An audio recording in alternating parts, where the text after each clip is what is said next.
in the quiet heat of the Nevada desert where the wind carried dust like whispers from the past. A woman named Lena Cruz knelt beside a rusted hatch half buried under red sand. She wiped sweat from her brow with the back of her hand.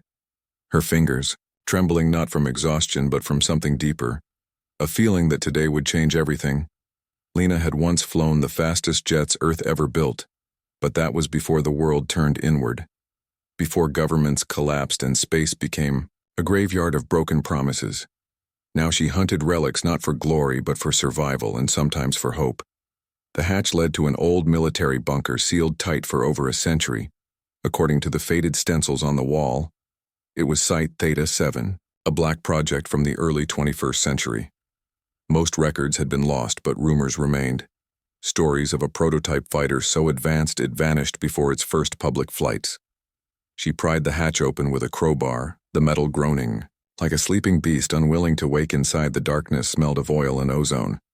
Her flashlight beam cut through the gloom, revealing a shape beneath a tarp thick with dust.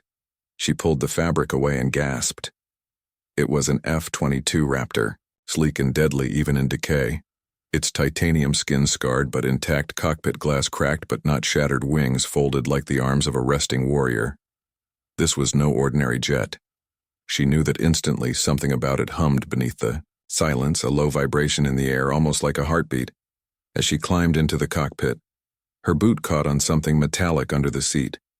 She reached down and pulled out a small oval object, smooth and warm to the touch.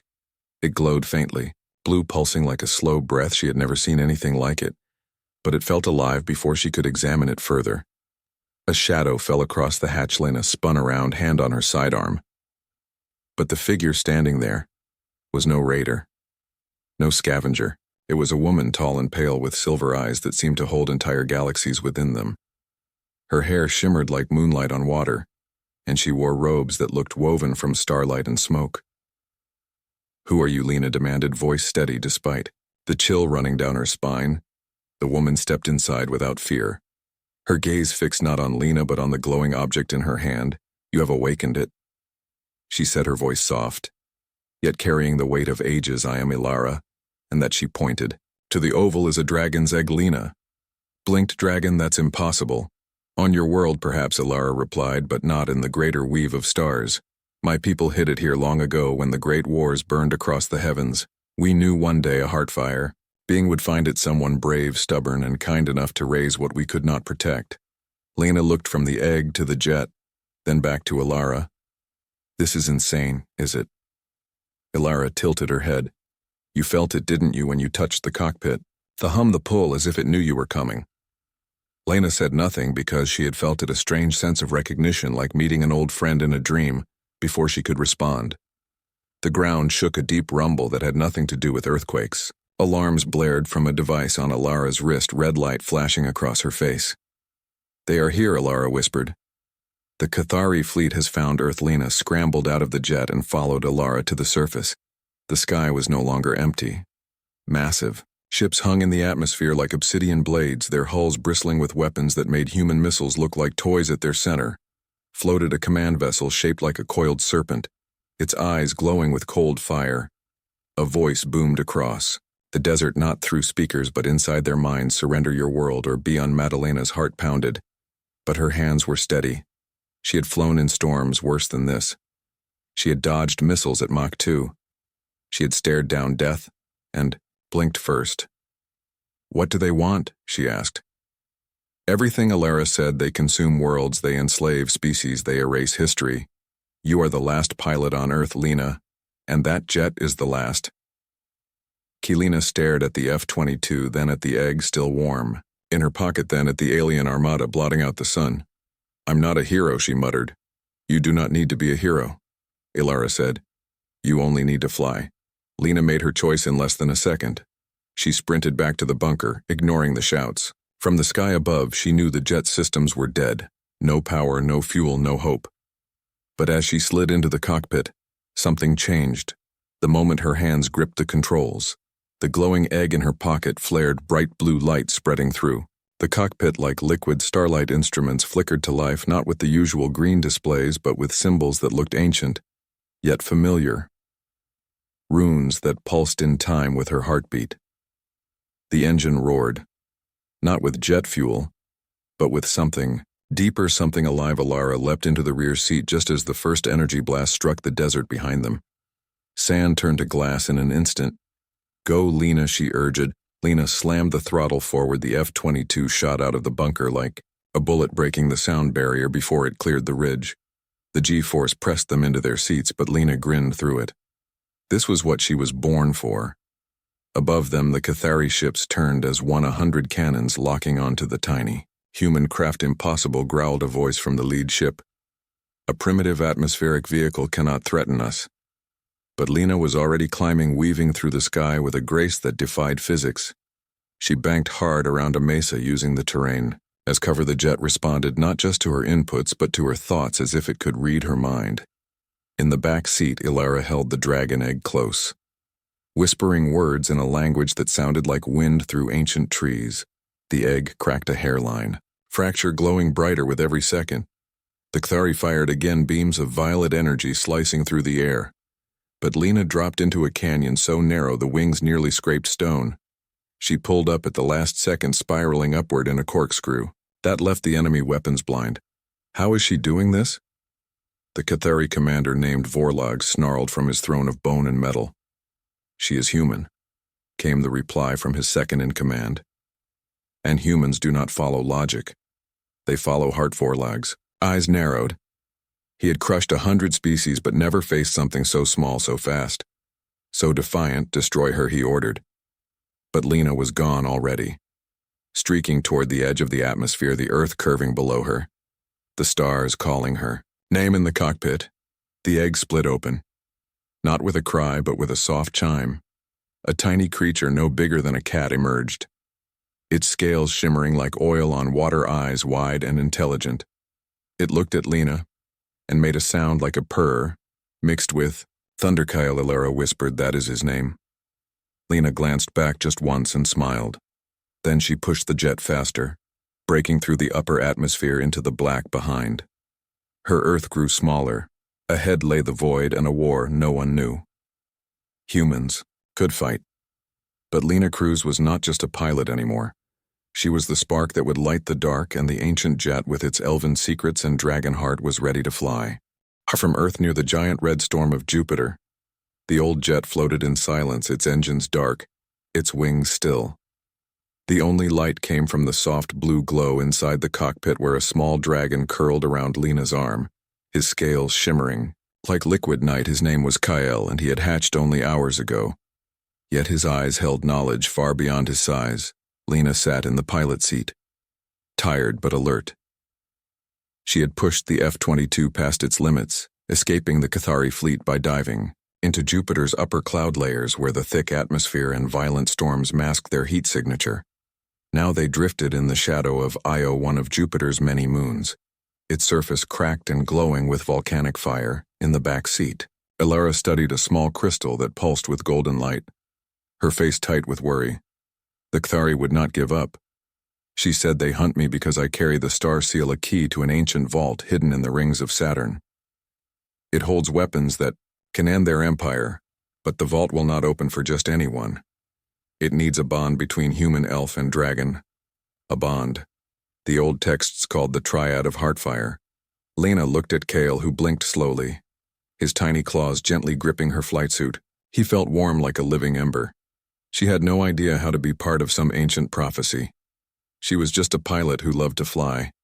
But something about Kale made her feel responsible, like she had to protect him. "How do we keep this jet running?" she asked. "The fuel is gone. The power cells are dead." Ilara reached into her robe and pulled out a thin silver wire woven with threads of light. "This is star thread. It draws energy from living. Well, not from machines, but from courage, from hope, from the will to keep going." She handed it to Lena, frowned but did as she was told. She threaded the wire into the jet's main console the moment it touched the metal. The cockpit lit up, not with the usual green lights, but with soft white runes that flowed like water across the glass. The engine hummed to life, not with a roar, but with a deep, quiet song. "It is alive," Lena whispered. "It always was." Ilara said it was built not just to fly, but to feel. Kale chirped and stretched his wings. They were small, but already strong. He flapped once and a ripple passed through the air around them, distorting space like heat over desert sand. What was that? Lena asked. Gravity pulse. Ilara said he can bend space just a little for now, but with time he will grow stronger, enough to hide us or even throw off enemy sensors. Lena smiled for the first time in days. Maybe they had a chance. But their rest did not last long. A warning chime sounded in the cockpit. A red dot appeared on the radar. Moving fast Cathari scout ship.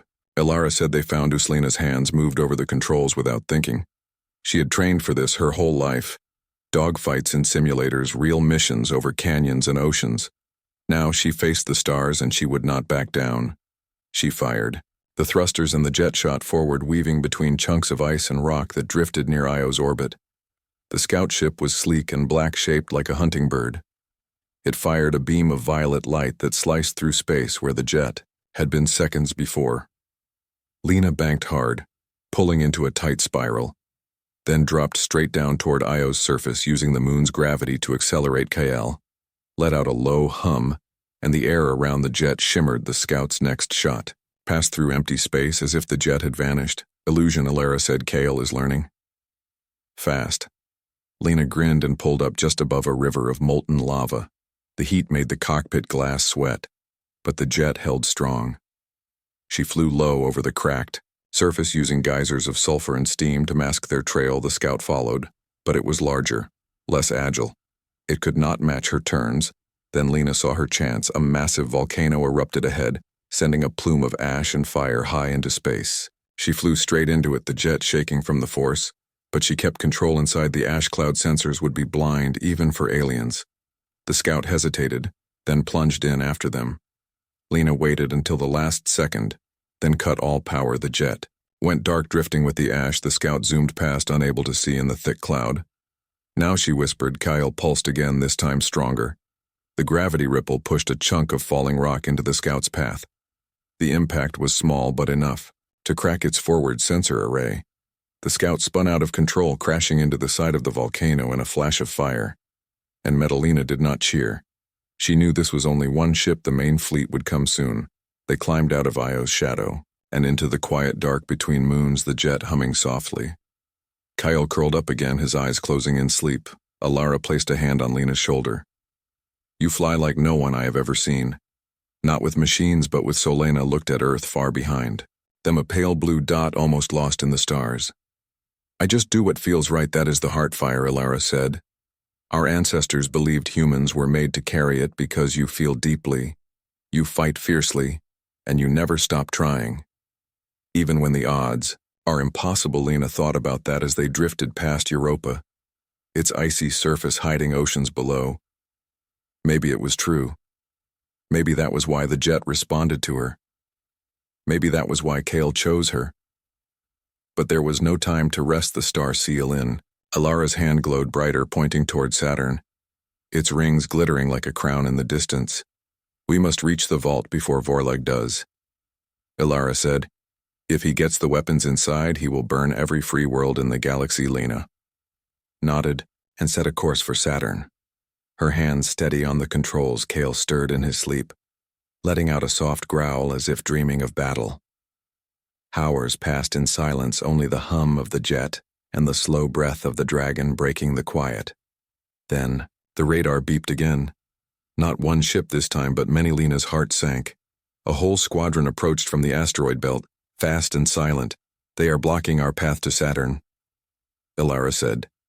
Lena studied the screen, then looked at Kale, who opened his eyes as if sensing her thoughts. We are not going around them, she said.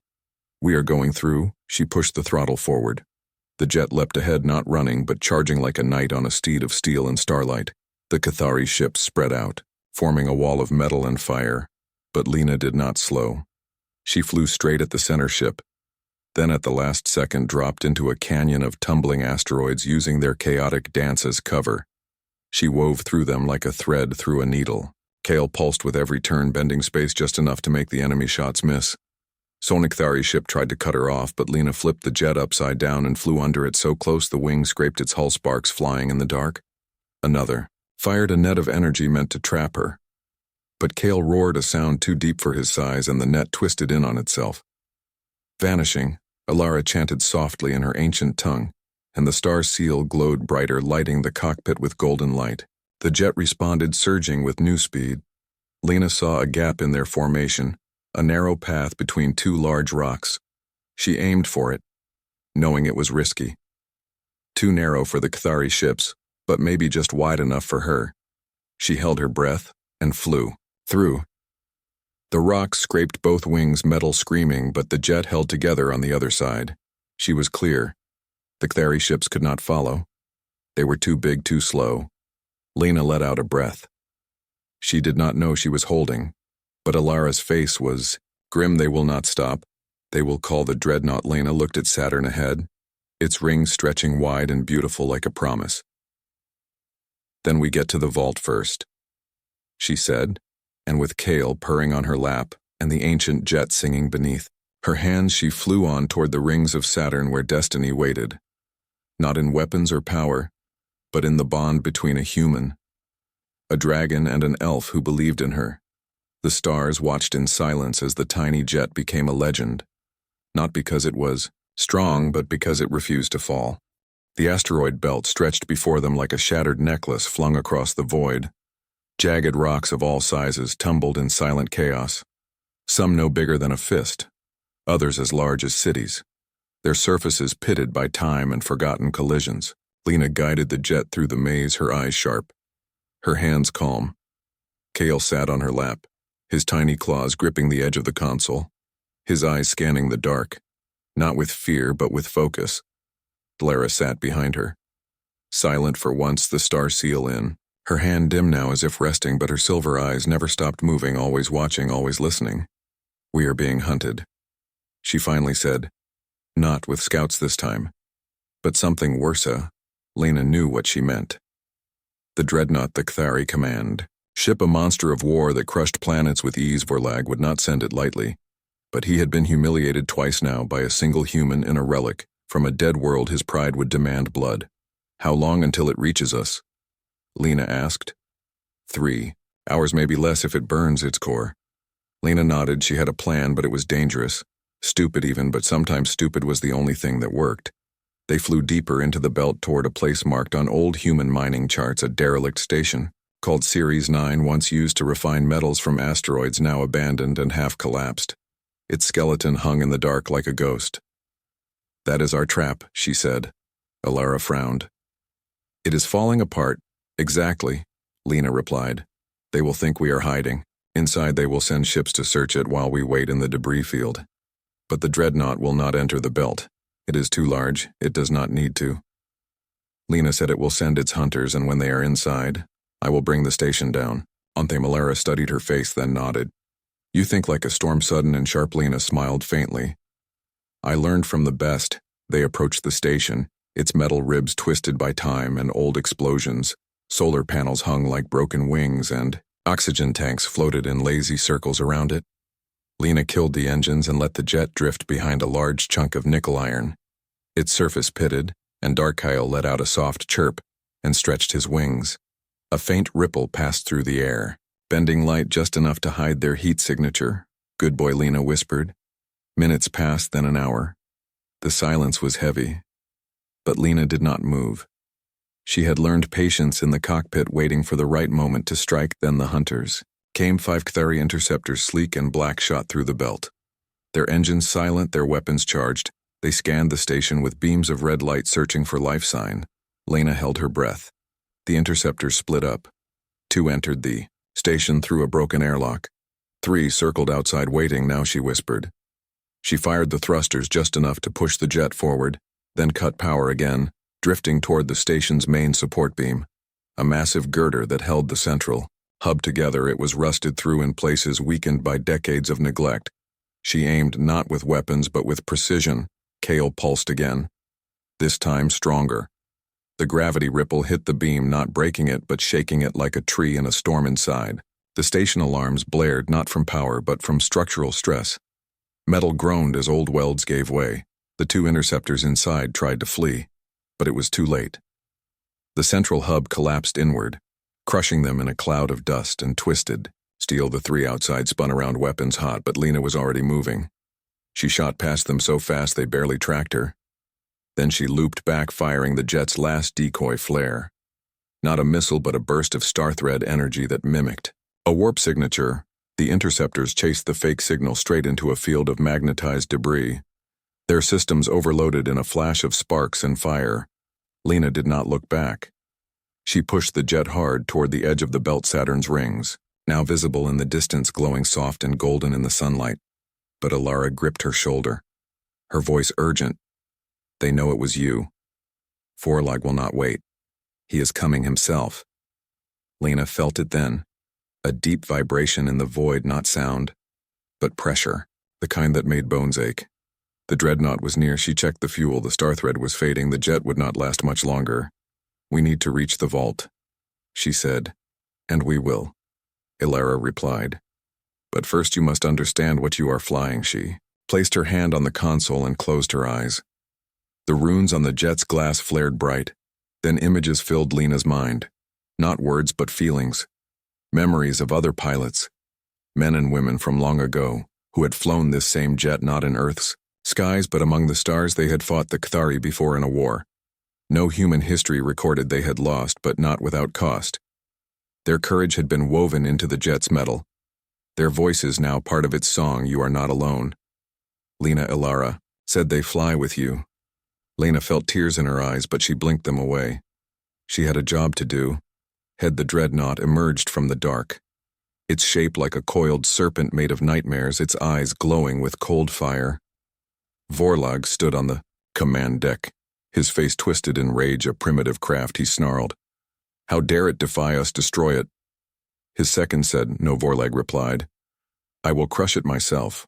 The dreadnought turned its full power toward the tiny jet beams of violet energy lanced out, but Lena was ready.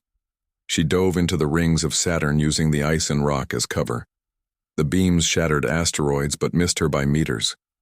She flew low through the ring plane where the debris was thickest, the jet shuddering from impacts but holding. Strong Kale pulsed again and again, each time bending space just enough to make the shots veer off. Alara chanted the star seal, glowing brighter with every word. The jet responded, its speed increasing beyond human limits. Lena saw her opening the dreadnought, had to stay above the rings, its size making it slow to turn. She flew under it, then looped up behind its tail section, where the engine vents glowed hot. She had no missiles, no bombs, but she had something better. She opened the comms channel, not to speak but to send a signal.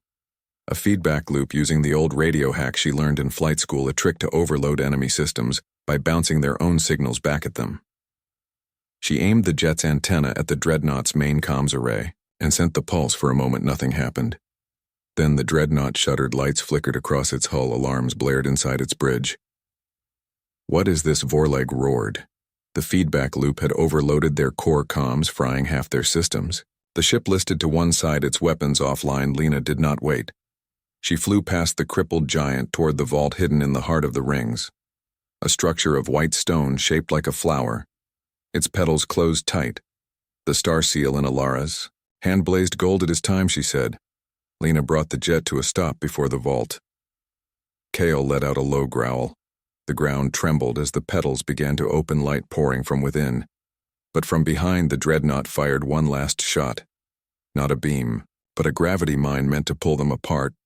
Lena saw it coming, and without thinking, she pushed the jet sideways, taking the blast on the wing. The metal screamed, but held. Kale roared and unleashed a pulse so strong it shattered the mine in midair. The vault opened fully, revealing not weapons, but a chamber filled with light and memory.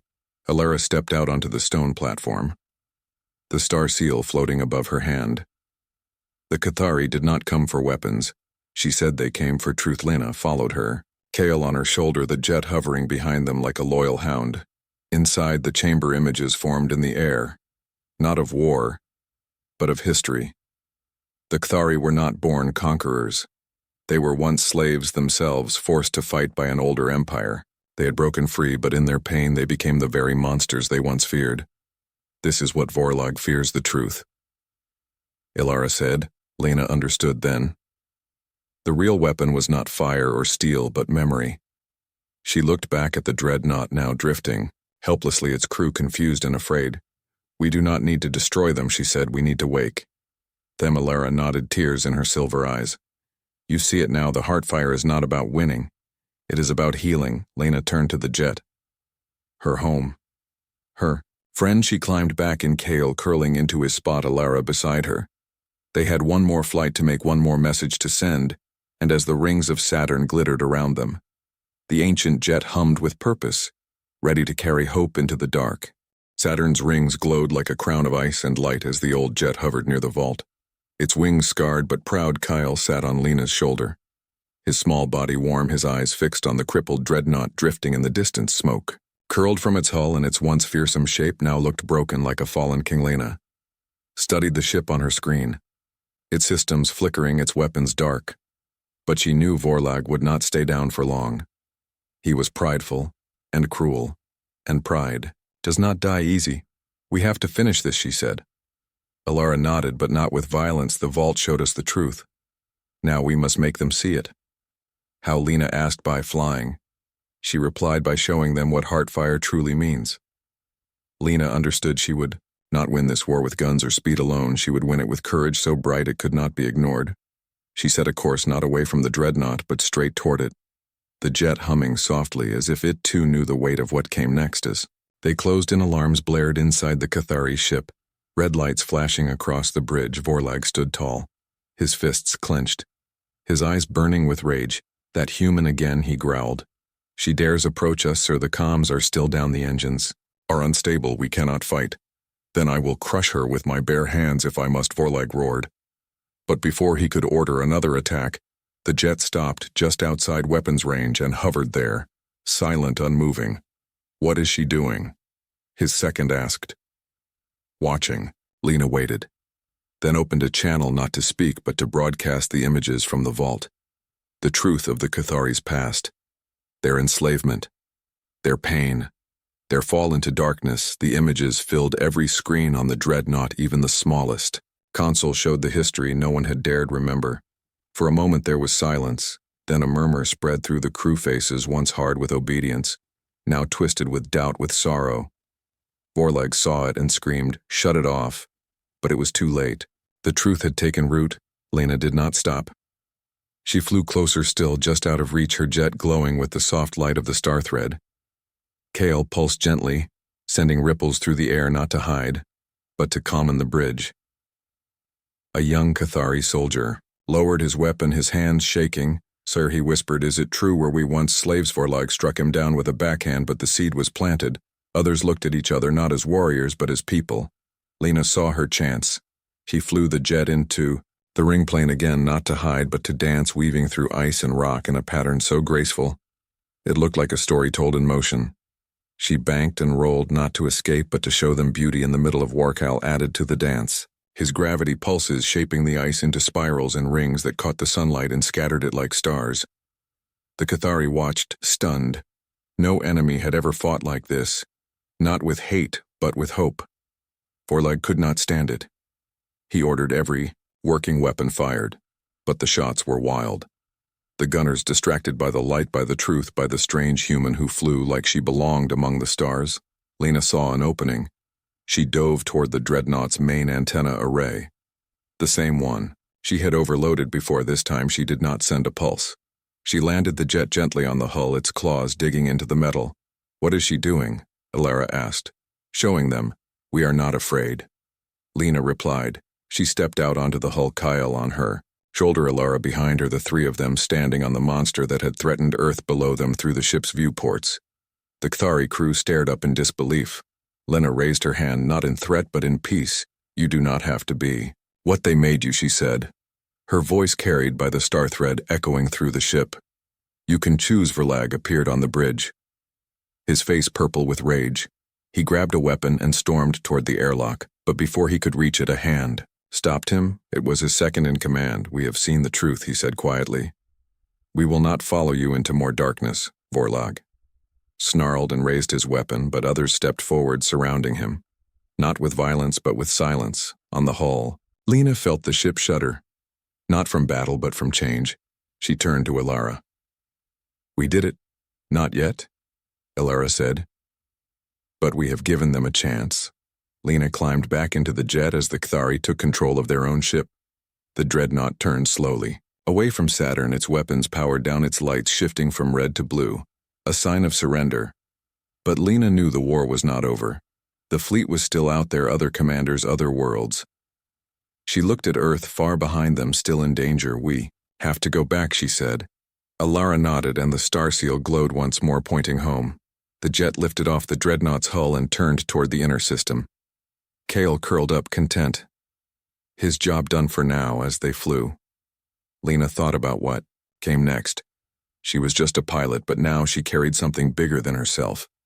The hope of a world, the truth of a galaxy, and the bond of a dragon and an elf who believed in her. The stars watched as the tiny jet became more than a machine. It became a message, and messages fly faster than fear. Earth turned slowly under a sky now free of warships. The clouds drifted like soft breath over green hills and quiet cities below. People walked without fear. For the first time in years, markets buzzed with voices, not whispers. Children played in open fields, not hidden shelters. The Cathari armada that once blotted out the sun was gone. Not by fire, but by truth. And the one who brought that truth home was already back on the ground. Lena Cruz stood beside the old jet, its wings scarred from battle, its cockpit still humming with a quiet song. Only she could hear dust swirled around her boots as a warm wind blew across the Nevada desert, the same place where it all began. She had not asked for a parade or a speech. She had not waited for medals or titles. She simply landed, walked away, and sat under a mesquite tree with Kale curled at her feet. The dragon had grown fast, his scales now shimmering with streaks of gold and deep blue. His eyes held the calm of someone who had seen galaxies and still chose kindness. He rested his head on Lena's lap and let out a low purr that vibrated through the earth like a lullaby. Alara stood a few steps away, her silver hair catching the late afternoon light. She looked at the horizon, where the sun dipped behind red rocks. Her time on Earth was ending. She could feel the pull of her own world calling her back through the stars. "You changed everything, Lena," she said softly. Lena shook her head. "I just flew. But you flew with heart," Ilara replied, and that is what the galaxy had forgotten.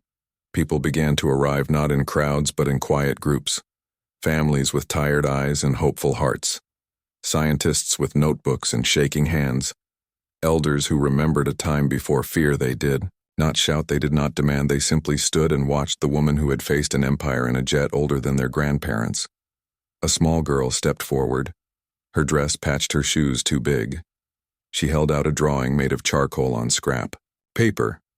It showed a jet with wings like fire and a dragon riding on its back above them. Stars formed a heart. Lena took it gently and knelt. So they were eye to eye. "What is your name?" she asked. "Clara," the girl whispered. "Well, Clara," Lena said, "this jet needs someone who knows how to dream. Would you like to learn how to fly?" The girl's eyes widened and she nodded fast. That night a fire was built, not for warmth but for stories. People sat in a circle under a sky full of stars, and Lena told them not of battles but of choices, of how fear makes monsters but courage makes family. She spoke of Ilara's people who planted seeds of hope across the stars, and of Kale, who chose a human to raise him. Not because she was strong, but because she was Kindalara, added her voice to singing an old song in a language that sounded like wind through ancient trees. The notes made the stars seem brighter and the desert feel like home. The next morning work began.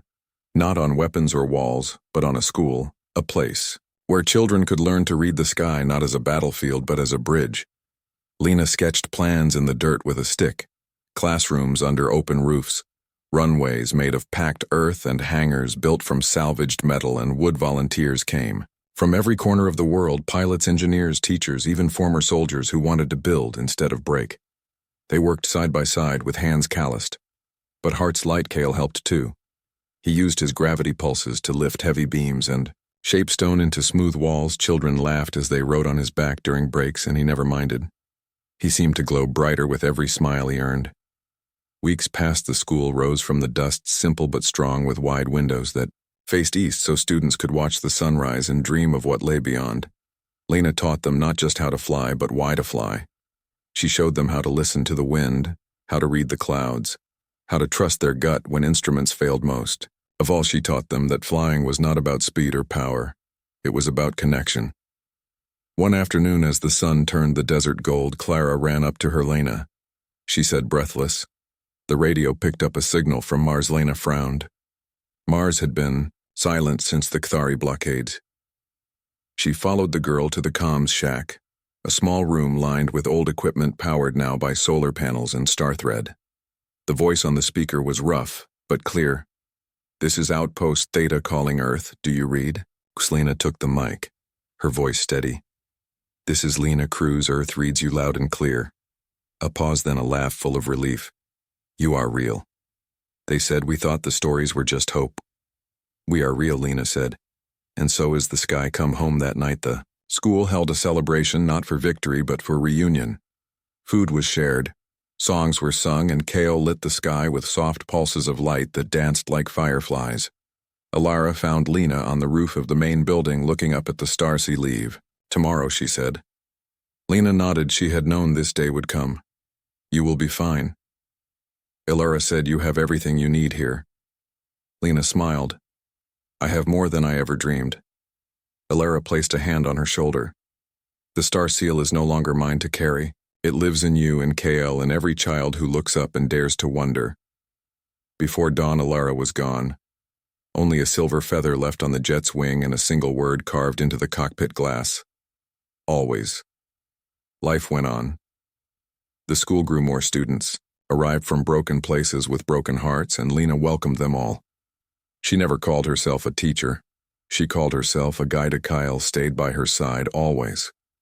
Sometimes he would lift into the sky alone, circling the planet like a guardian. Other times he would carry a child on his back just to show them how small fear becomes when you are among the stars.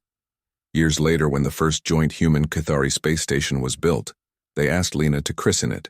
She refused, but sent Clara instead. Now a young woman with steady hands and a pilot's heart. And the old jet sat in a special hangar, not as a museum piece, but as a living legend. Its engines still humming softly. Its cockpit warm to the touch, waiting for the next heartbrave, enough to answer its call. For the story was never about one pilot or one dragon or one elf. It was about the choice to believe that even in the darkest void, a single spark of courage could light the way home. And as long as there were skies to cross, and hearts willing to beat as one, the jet would always be ready to fly.